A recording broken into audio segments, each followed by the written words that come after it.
didn't mean to trip the boy, okay? Nope, all I wanted was a smoothie. But life as the Goldie LaRue was rarely that simple. It all started one morning. I was walking, strutting down the streets of LA when it began. First, there was the guy sipping his coffee when his eyes locked on me, and the next thing I knew, his coffee slipped and splashed all over his shoes. Just keep walking, Goldie. Do not make eye contact. They're like cats. If you look at them, they'll follow you forever. But it was too late. I'm pretty sure I just saw another guy walk into a lamppost. Oh my God, your hair is like sunshine. Thanks. Huh? It's Goldie! It's really her! That's when a mob of boys descended. Your eyes look like two perfect sunsets. Will you marry me? Goldie, please step on me. And then I saw him, a cute boy standing on the sidewalk. Unlike the others, he wasn't yelling or fawning over me. I smiled at him as I passed, but then he took a step forward, and his foot got caught in the pavement, and he went down hard. Oh my God, are you okay? Then I saw it, his prosthetic leg, detached and just lying there in the middle of the sidewalk. Oh no, I'm so sorry. Oh, for the love of our Father who art in heaven, did you knock his leg off? What? No, I didn't. Panicked, I spun around, clutching the prosthetic leg like it was Exhibit A in my defense, and of course, cameras were rolling. Yes, you did. You distracted him with your ridiculous beauty. Ridiculous? Ridiculous? You know who's ridiculous? It's all of you following me around like a bunch of lovesick puppies. Please leave me alone. I just want to feel normal for once. And that's when I realized everyone was filming. So I said a quick sorry to the boy, then hurried off. Little did I know, my life was about to turn into chaos. Hey guys, welcome to Confession Diary. I'm Goldie, and I'll be your host today. Please subscribe, then sit back and relax. I got this. Okay, now let's get something straight. I didn't ask for this. I didn't ask to be Goldie LaRue, teen model, current internet meme, and public enemy #1 for prosthetic leg users everywhere. It's not my fault I was born with a face that makes people lose their minds. Blame the genetics. Blame my mom, who was basically the human equivalent of a goddess before she passed when I was 2. If you think being this pretty is easy, nah, think again. It's a full-time job, and one I never applied for. Anyway, by the time I got home, the internet had officially decided I was the worst person on the planet.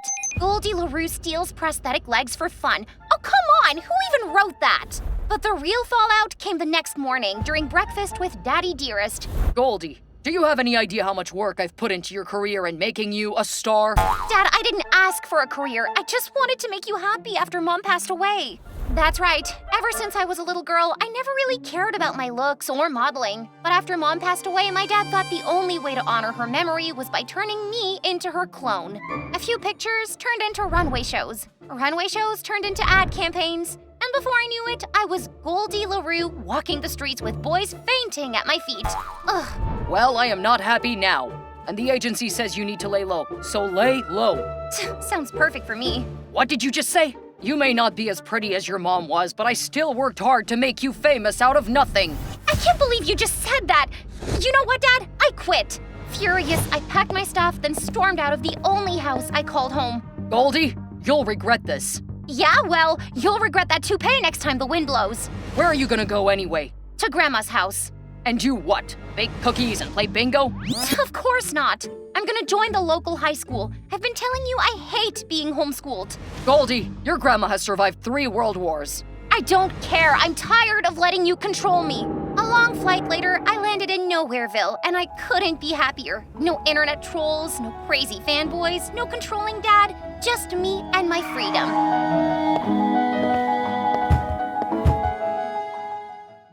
Oh, Patricia, you're here.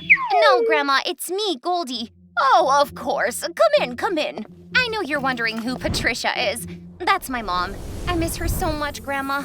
I miss my teeth. Clearly, Grandma was in her own world, so I decided to explore boxes of things my mom had left behind. Old photos, dresses, and even a box of wigs. I miss you so much, Mom. I'm sorry I couldn't be perfect like you. Grandma? I sprinted downstairs to find the kitchen ceiling on the floor. As in, the whole kitchen ceiling had caved and fallen off. And Grandma, she was still at her stove, happily cooking. Patricia, I think I heard something. Grandma, it's the ceiling. And that's when she turned, and when she saw the mess, she fell to her knees. Don't worry, Grandma, I have money. I'll fix this. But it wasn't that easy. Imagine my shock when I tried to withdraw money and the bank told me that all my accounts were empty. I didn't even have to guess who had done it. Can't believe Dad would stoop this low. I was livid, but didn't have any option. As if that was not enough, I walked into my first class a few days later, wearing a disguise, of course, to find a girl strutting from one end of the class to the other. And that's not all. She was rocking a knockoff version of my signature look. Imagine my shock. Did I just accidentally walk into a photo shoot? No, I'm just practicing for the upcoming talent show. The cash prize is $100,000. And that's what you're going to wear? Yeah, because this is the exact shade of lipstick Goldie wore during her Tokyo Fashion Week debut. Iconic, right? Don't I look exactly like her? I guess, if Goldie got hit by a glitter bomb. Excuse me? But who are you? I'm new, and you're wrong about the lipstick shade, by the way. Goldie wouldn't be caught dead wearing that. I don't remember asking you for your opinion. You probably don't even know who Goldie is. Oh boy. Okay, look here, Miss Room Temperature IQ. But before I could finish, I saw something that made me freeze. There was a bearded dragon on her back. Yeah, you heard right. There was an actual reptile, but she was too busy ranting. You should take notes. Style, confidence, charisma. That's me, Vanessa. I'm the next Goldie. Vanessa? Before I could warn her, the bearded dragon sniffed her hair and she lost it. Ah! Get it off me! Get off! Ah! Vanessa, I think your charisma is slipping. Just then, a boy came over and spoke to the reptile like it was the most normal thing in the world. Archibald, come here, buddy. Believe it or not, the reptile obediently climbed onto his arm. Hey, what? Who even are you? Elliot, and I've been in this class all year, you just didn't notice me. Sorry about Archibald. He just really hates that shade of lipstick. You're insane! Probably, but I'm not the one obsessed with a model who clearly hates modeling. Wait, how did he know that? You don't know what you're talking about. Goldie loves modeling. It's all in the eyes. Goldie's eyes are always sad when she's on the runway. Hey, thanks for, saving the day. I'm, Patricia. About what you said earlier about Goldie's eyes, how did you even notice? Are you a secret runway critic or something? Not exactly. Archibald's obsessed with TV, and I watch Fashion Week with him. Your bearded dragon watches Fashion Week? Religiously. I think he's Team Versace. I stared at Archibald, who tilted his head like he was saying, "You got a problem with that?" Huh, and here I thought my life was weird. You've got no idea. But anyway, sad eyes. Goldie always has them on the runway. Like she'd rather be anywhere else. The way he said it made me feel like he could see straight through my disguise. But there is no way he knew, right? Keep watching to see. The rest of the day was uneventful, but when I got back to Grandma's house, the first thing I noticed was the ladder leaning against the side of the house. The second thing I noticed was Grandma on the roof. Grandma, what are you doing up there? Patricia, did I ever tell you about the time I rode a camel in Morocco?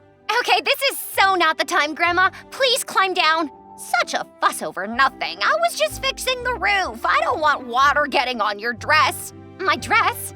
Yeah, the one in the attic. Don't you remember it? At first, I thought Grandma was being her usual cuckoo self, but curiosity got the better of me. So later that night, I climbed into the attic, and what I saw changed my life forever. Whoa. Standing in the center of the room, draped over a mannequin, was the most beautiful dress I'd ever seen. I stepped closer, and that's when I noticed the photos and letters stacked neatly in a box. My dearest Goldie, this dress is for your 18th birthday. I want you to wear it and know how much I love you. I am so proud of the woman you're becoming. She was making this dress for me. As I admired the dress, I noticed something. The dress was unfinished, and that's when everything finally clicked into place. $100,000. That was more than enough to fix Grandma's house. I could win. The idea felt crazy, but then I thought about Grandma and my mom, and I knew I had to try. I'm gonna make you proud, Mom. Over the next couple of weeks, I became a self-taught sewing expert. When I wasn't watching a bazillion YouTube tutorials, I sat in class busy sketching ideas for the dress. Wow, Patricia, is this supposed to be a dress? Because it looks like a crime against fashion. Thanks for the feedback, Vanessa. Maybe I'll design your next look. I've got just the thing. A trash bag, but with glitter. You know, to match your personality. At least I have a personality. What's yours? Walmart chic? Oh, totally. But at least I'm original, unlike you. I don't need to copy some model to stay relevant. Vanessa didn't respond. Instead, her nostrils flared, and before I could blink, she tilted her soda can and poured it all over my sketches. Oops! Looks like your little doodles needed some flavor anyway. And just like that, I saw red. Slowly, I reached for the can still in her hand, and without breaking eye contact, I crushed it, and soda sprayed all over Vanessa's designer shoes. Oh, oops! I guess your shoes needed some flavor too. Are you serious right now? These are limited edition! Limited to people with bad taste, apparently. That did it. Vanessa lunged at me, but I was ready. We ended up in a full-on shoving match, but just then Elliot intervened and separated us. Ladies, can we just go to therapy and discuss this like normal people? She started it! And I'm ending it. Come on, Patricia. Let's get out of here before someone uploads this to TikTok. Outside, Elliot led me to his ride, and I immediately went, nope! Come on, hop on. You've got to be kidding me! In front of us was a bright red scooter, complete with a pineapple-shaped helmet dangling off the handlebars. Hey, don't knock it. This baby hits 40 miles an hour easy, plus no traffic tickets. Yet. If we die, I'm blaming you. Noted. Hold on to me. Where are we going? Anywhere but school. Elliot took some back roads, and for the rest of the afternoon, he zoomed past potholes and puddles as I held onto him, squealing like a little girl. For a while, everything felt normal, but that bubble burst the next day when I walked into school, and there was Vanessa gushing about her new talent agent. Oh, it's going to be amazing! My new agent says I have star power. Agent? Yup, and not just any agent. The best talent agent in the business. Oh, speak of the devil. I turned to see who she was talking about, and my heart plummeted. It was my dad! He strutted into the room like he owned it, wearing his signature smirk. For a split second, I panicked. Was he here to out me? To ruin everything? But he didn't even glance in my direction. Instead, he headed straight for Vanessa. Vanessa, darling, you're radiant. Truly a diamond in the rough. Oh, thank you, Mr. De La Rue. What was happening right now? You know, it's so refreshing to work with someone who has real talent and drive. Not like certain people who wasted their potential. My hands clenched. Was that a dig at me? Excuse me, Mr. De La Rue. I need help with something real quick. I turned and walked outside, and sure enough, Dad followed me.